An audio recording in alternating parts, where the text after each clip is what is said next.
శుభోదయం. ప్రియమిత్రులారా, ఈ ఉదయకాల దైవ ధ్యానమునకు స్వాగతం. దేవుని పరిశుద్ధ వాక్య భాగములో నుండి 63వ కీర్తన 4వ చరణాన్ని చదువుకుని దేవుని వాక్యమును ధ్యానము చేద్దాం. నా మంచము మీద నిన్ను జ్ఞాపకము చేసుకుని రాత్రి జాముల యందు నిన్ను ధ్యానించినప్పుడు. దేవుడి పరిశుద్ధ వాక్య భాగమును మన వినికిడిలో ఆశీర్వదించునుగాక. ఆమేన్. భక్తుడైన దావీదు దేవుణ్ణి ధ్యానం చేస్తూ ఉన్నాడు. మౌనంగా ధ్యానము చేస్తూ ఉంటే కలిగే అనుభూతే వేరు. మంచం మీద పరుండి పాపపు యోచనలు యోచించేవారు అనేకులున్నారు. కానీ పరమపిండ్లి కుమారుడైన క్రీస్తునాథుని ధ్యానం చేస్తే కలిగే అనుభూతి, ఆనందము వర్ణాతీతమైనది. దేవుని గూర్చిన ధ్యానం ఏం చేసింది అంటే, క్రొవ్వు మెదడు దొరికినట్లు నా ప్రాణమునకు తృప్తి కలిగించింది అంటాడు. ఉత్సహించు పెదవులతో నా నోరు నిన్ను గూర్చి గానము చేయుచున్నది అన్నాడు. ప్రియమిత్రులారా, ఆ గానమంతా ధ్యానములో నుండొచ్చిందే. ఆ ఉత్సాహము, సంతోషానికి కారణం పరమపిండ్లి కుమారుడైన క్రీస్తునాథుని ధ్యానించడం వల్ల. ఇస్సాకునకు వివాహం చేయాలనుకున్నాడు అబ్రహాము. తన ఇంటి పెద్ద దాసుడైన ఎలియజర్ని పంపించాడు తన బంధువుల ఇంటికి. రెబెకాను సిద్ధం చేసుకుని తీసుకొస్తున్నాడు ఎలియజరు. ఇస్సాకున్నటువంటి ఆ ప్రాంతానికి సమీపించినప్పుడు ఊరిలో నుండి బయటకు వెళ్తున్నటువంటి ఇస్సాకును చూసి రెబెకమ్మ గుర్తుపట్టింది.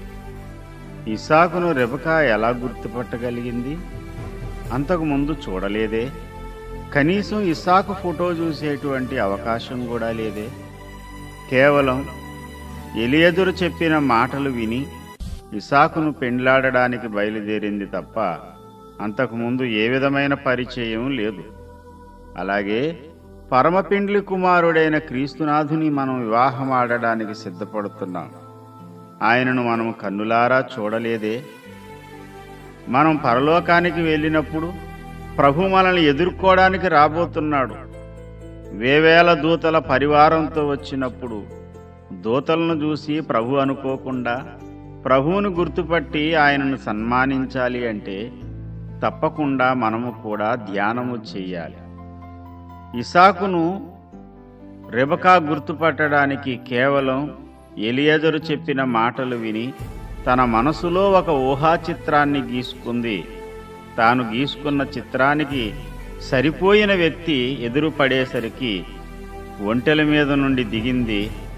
తర్వాత ఎలియజర్ని అడిగింది. అలాగే పరిశుద్ధాత్మ దేవుని యొక్క సహాయముతో నీవు ధ్యానము చేస్తూ ఉంటే యేసునాథుని యొక్క అద్భుతమైనటువంటి ముఖచిత్రమంతా నీ మనసులో నిక్షిప్తమవుతుంది.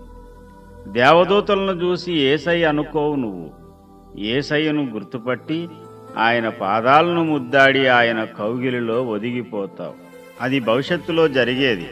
కానీ ప్రతిరోజు నీవు ఆయనను ధ్యానం చేస్తూ ఉంటే, ఆయన సన్నిధిలో మురిసిపోతూ ఉంటే నీ ప్రాణానికి క్రొవ్వు మెదడు దొరికినంత తృప్తి కలుగుతుంది. ప్రియమిత్రులారా, వ్యర్థమైన ఊహాగానాలు విడిచిపెట్టి అద్భుతమైన క్రీస్తునాథుని ముఖదర్శనం చేయడానికి అనుదినము మన మనసును ధ్యానానికి అప్పగించుకుందాం. పరమ ఎలియజరైన పరిశుద్ధాత్మ దేవుని సహాయముతో అనుదినము మన మనసులో యేసయ్య చిత్రాన్ని చూద్దాం. అట్టి ధ్యానము చేసే జ్ఞానాన్ని దేవుడు మనకు అనుగ్రహించునుగాక. ఆమేన్.